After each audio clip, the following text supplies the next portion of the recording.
Assalamualaikum warahmatullahi wabarakatuh. Perkenalkan, nama saya Afif Dwi Erwinanta dari kelompok 8 dengan akhiran NIM 10. Di sini saya ingin mempresentasikan materi psikologi gerontologi mengenai lansia, yaitu memilih tempat tinggal lansia.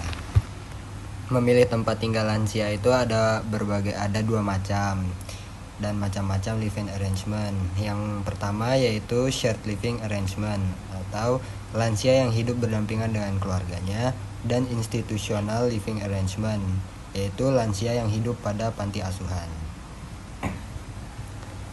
Nah, shared living arrangement ini adalah keluarga adalah sumber dukungan emosional. Dukungan dari pihak keluarga akan mempengaruhi kualitas hidup lansia. Kualitas hidup lansia sangat bergantung dengan penanganan yang diberikan oleh keluarga. Jadi,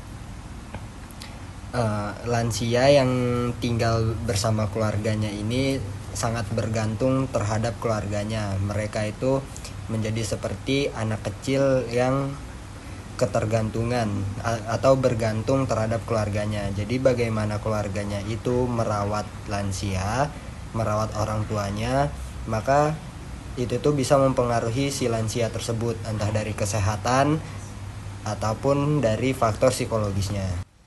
Nah, merawat lansia dalam keluarga ini ada beberapa caranya yang perlu diperhatikan. Yang pertama, itu memperhatikan tipe kepribadian lansia.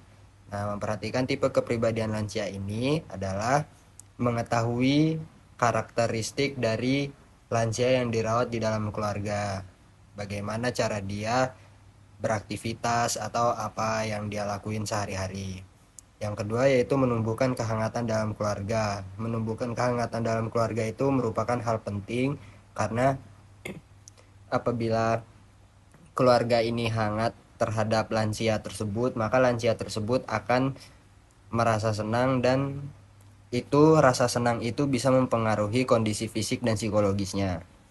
Yang ketiga, memperhatikan kesehatan lansia. Ini tentu penting karena lansia itu merupakan individu yang sudah renta, maka akan sering terkena penyakit dan yang lain-lainnya, maka perlu untuk diperhatikan kesehatannya.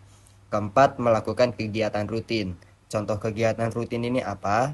Yaitu mengajak lansia ini untuk melakukan kegiatan yang dapat dilakukan setiap hari, seperti mengajak lansia ini untuk berjalan setiap pagi, mengajaknya untuk makan rutin agar kesehatannya ini terjaga.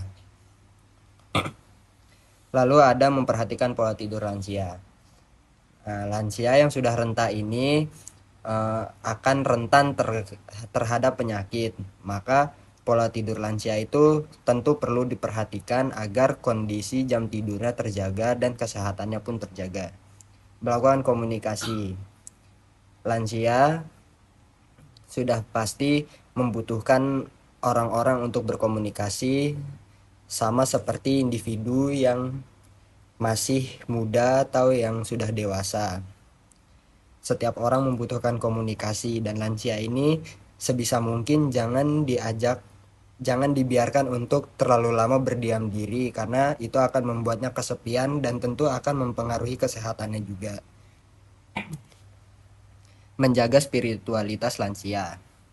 Menjaga spiritualitas lansia ini adalah menjaga lansia ini untuk tetap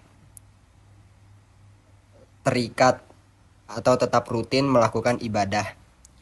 Karena lansia yang sudah tua tentu akan berubah tujuan hidupnya, tidak sama seperti orang-orang sebelum lansia. Mereka akan fokus untuk kehidupan rohaniahnya. Maka perlu dijaga spiritualitas lansia. Terus yang kedua ini ada institutional living arrange, yaitu lansia yang tinggal di panti menghadapi tantangan adaptasi dengan paparan dan lingkungan sosial yang baru. Lansia yang tinggal di panti dipengaruhi oleh status sosial dan ekonomi untuk mendapatkan pelayanan yang layak dan memadai, layaknya makanan, kebersihan, dan kenyamanan tempat tinggal. Hal-hal yang harus diberikan oleh panti terhadap lansia, yaitu pelayanan kebutuhan fisik, kesehatan, psikososial edukatif, dan kebutuhan spiritual. Lansia tentu saja manusia seperti kita, jadi mereka tetap membutuhkan pelayanan kebutuhan fisik guna untuk menjaga tubuh mereka yang sudah renta. Pelayanan kesehatan sama seperti penanganan yang dilakukan oleh